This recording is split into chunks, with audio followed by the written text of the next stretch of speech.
Tal, José? Buenas noches. ¿Cómo andás vos? Bueno, lo bueno de tuyo es la distancia y lo bueno es que tenés la temperatura de la cercanía.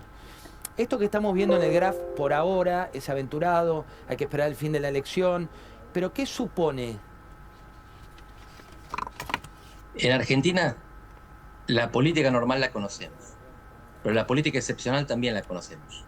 Hay eventos policiales o eventos cambiarios que generan corrimientos electorales. Lo que estamos viendo es algo que ya pasó en otras provincias argentinas. Recién Luis mencionaba el caso de Catamarca, pero también en Corrientes y en Santiago del Estero había familias enquistadas, fueron corridas después de fenómenos de violencia, sobre todo institucional. Son las familias que comandan o las policías que ellos comandan las que realizan crímenes. Y a partir de esos crímenes la gente reacciona y cambia el voto. Andrés, el gobernador de la provincia, Capitanich, habló de esto como un hecho policial a secas. Digo, hoy cuando dio esta mañana su conferencia de prensa dijo, se trata de un hecho policial que se quiere utilizar políticamente. ¿Es un hecho político o es un hecho policial? No, por supuesto que es un hecho policial, pero los que habrían cometido el delito son sus candidatos.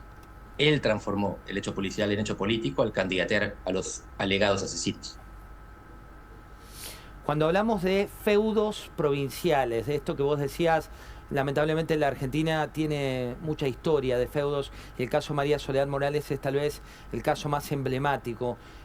¿Cómo funciona un feudo y cómo funciona la política?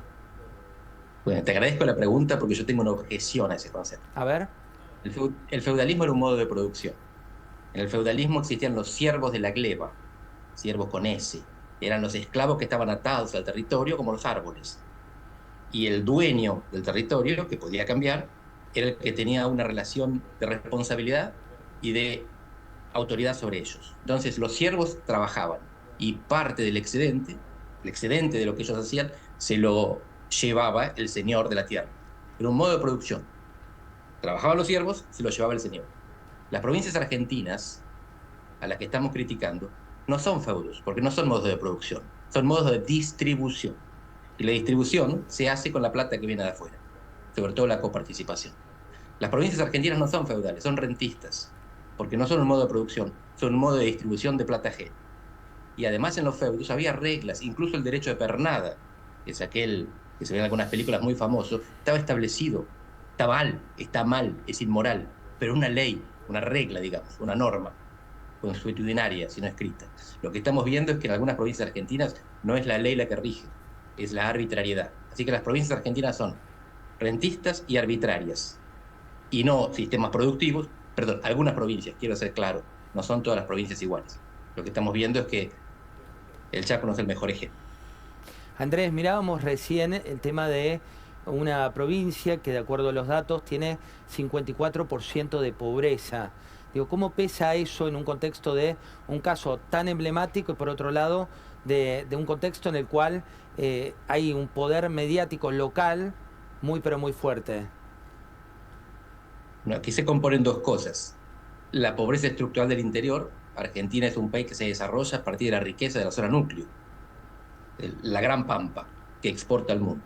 Ahora ya no es así, hay riquezas territoriales, hay provincias que hicieron políticas para desarrollarse. Pero en este caso lo que vemos es una provincia pobre donde además hay un sistema criminal a cargo del gobierno. Son dos cosas que no necesariamente van de la mano. Puede haber pobreza digna. En este caso hay pobreza criminal. Son las dos cosas juntas. Lo que la gente está votando en este momento, mi impresión es, porque ya vemos el empate, es en contra del sistema criminal. A la pobreza están habituados, porque las provincias, estas de las que estamos hablando, tienen sistemas rentísticos que distribuyen, otra vez. No les exigen a sus pobladores que produzcan. Al contrario, les pagan para no producir. Por eso hablar de provincias feudales es un error conceptual. Las estamos perpetuando. No son feudales, son rentistas. Y lo que permite la renta es la ley de coparticipación, que es inconstitucional.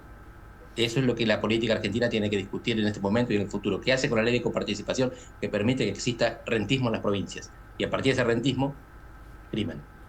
Andrés, estamos viendo un gobernador que hoy sonreía, estamos viendo una idea de tapar este caso. Vos como analista político y también de haber visto gran parte de estos casos a lo largo de la historia, ¿por qué crees que ocurre? Digo, ¿se subestima la opinión pública o realmente se cree que es un tema menor, entre comillas? Uno consigue arreglar las cosas hasta que no consigue arreglarlas más. En este caso consigue tapar las cosas hasta que no consigue taparlas más. Siempre es así. Se va llenando la olla y de repente la presión hace saltar la tapa. Eso es lo que estamos viendo en este caso. Y eso es lo que te permite hacer la democracia. Por eso esto no es un sistema feudal. A los gobernadores que se llama feudales, la gente los vota. Y los vota precisamente porque los gobernadores reparten. Y reparten porque tienen un sistema de coparticipación que es injusto e inconstitucional. Lo que hay que trabajar es ese sistema perverso. No es culpa de los habitantes de estas provincias, que lo que hacen es responder racionalmente a un incentivo tóxico, que es la ley de coparticipación. Cuando hay un incentivo moral correcto, por ejemplo, castigar a un delincuente, la gente reacciona bien. Veíamos imágenes de cómo funcionaba toda esta estructura, que se izaba una bandera colorada, que todos tenían que tener la remera del mismo color, que tenía que ver con una idea y una idea política muy, pero muy particular, pero en un circuito cerrado. Este tipo de cuestiones, ¿cómo funcionan? Para empezar, no es algo típico de Argentina. Entonces es importante que digamos esto porque si no parece que somos un país de cuarto mundo y que esto solo nos pasa a nosotros. El sur de los Estados Unidos funcionó históricamente así. Y es mucho más racista que buena parte de las provincias argentinas. Esto se produce cuando hay una dependencia de los ciudadanos respecto de las autoridades. Esto es lo que hay que cortar. Hay que darle autonomía a los ciudadanos a partir del desarrollo económico y de un sistema que no sea rentista. Que los gobernantes no tengan la plata, que la plata lo tengan los ciudadanos. Si hay que compensar de provincias ricas a provincias pobres, que la compensación se haga directamente al bolsillo de los ciudadanos, no de los gobernantes, que la reparten como quieren y te piden lealtad a cambio. Andrés, este fin de semana es un fin de semana de hiperacción. Por un lado está reunida la parte familiar, pero también la parte política. Cristina Fernández con Máximo Kirchner, eso en Río Gallegos. Se espera su llegada para el próximo día lunes. Ese lunes hay previsto una reunión en lo que era el Frente de Todos, que cambió de piel, ahora a Unión por la Patria. Sergio Massa, que está dando vueltas como posible candidato, pero que dice que no va a ser el candidato. Kicillof, que lo quieren como el candidato y lo tienen ahora y están enojados por el chico rebelde que no quiere presentarse, y Scioli, que les embarró la cancha. ¿Qué hacemos con esa ensalada? Para entender lo que está pasando en Argentina, hay que poner el foco en la oposición. Si en el gobierno están discutiendo con chance la posibilidad de tener un candidato ganador, es porque la oposición hizo las cosas mal. Porque en un continente en el que ganan todas las oposiciones y en un país en el que tenés más del 100% de inflación, que el gobierno piense que puede ganar es porque enfrente hay un conjunto de irresponsables que se equivocaron mucho. Quizás el resultado de Chaco ayude a ordenar a los irresponsables y a tornarlos un poquito más receptivos a lo que la gente está buscando en este momento. Lo que observamos a nivel nacional es un estancamiento en todas las encuestas. La gente está harta, están votando poco, algunos analistas que están destacando este hecho, hay alta abstención, o sea, poca participación, no tanta gente va a votar como en el pasado, y además hay algún voto en blanco y anulación del voto. No es tremendo lo que está pasando, no es tan grande y además los que deciden a los que gobiernan son los que van a votar, no los que se quedan en casa. Pero es un indicador de insatisfacción. Y esa insatisfacción tiene que ser respondida por la alternativa a los que están gobernando, que son los que generaron la insatisfacción. Esto de Chaco puede ser un reloj despertador, puede serlo o no. Quiero ser claro, si la oposición se viene equivocando, no necesariamente ahora va a corregir, pero quizás esta tragedia ayude a ver mejor qué es lo que viene, ya que no pase lo que hasta ahora veníamos observando, que era la primera vez en una elección presidencial en Argentina que la gente iba a votar pensando que después iba a estar peor. Si vos vas a votar pensando que vas a estar peor, el voto no te sirve para cambiar, te sirve para castigar y nada más. Y esa no es la mejor manera de funcionar en democracia. El castigo es fundamental, pero siempre que haya alternativa. La última, y agradeciéndote como siempre, que ¿a qué hora es allá? Las 2:30, ¿no?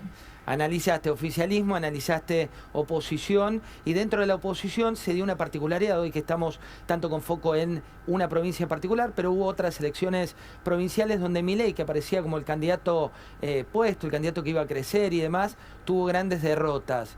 ¿Eso es aplicable a lo que viene a nivel nacional, o crees que es una cuestión que tenemos que seguir analizándola localmente? Las elecciones provinciales no anticipan nunca la elección nacional. Las elecciones nacionales siempre, perdón, en las provinciales siempre el peronismo gana unas 12 o 16 provincias y después puede ganar o no la presidencia. Son dos mundos diferentes. Pero el estancamiento de Milei se observa en las encuestas y en las declaraciones de sus candidatos. Hasta ahora venía apoyándose para crecer en que el gobierno era un desastre y la oposición establecida también. A partir de ahora, el resultado en Chaco puede ayudar a ordenar a la oposición establecida, a los que ya gobernaron en Chaco y a los que ya gobernaron en Argentina. Milei hasta ahora lo que hacía era basarse, no le quito mérito, en la incapacidad ajena. A partir de ahora tiene que demostrar su propia capacidad. Y sus dirigentes provinciales no lo están consiguiendo. Abrazo enorme, gracias por la deferencia de levantarte 2:30 de la mañana y como siempre nos das otra mirada que oxigena y que nos permite salir un poco de lo endogámico. Gracias, Andrés. Gracias a vos, José.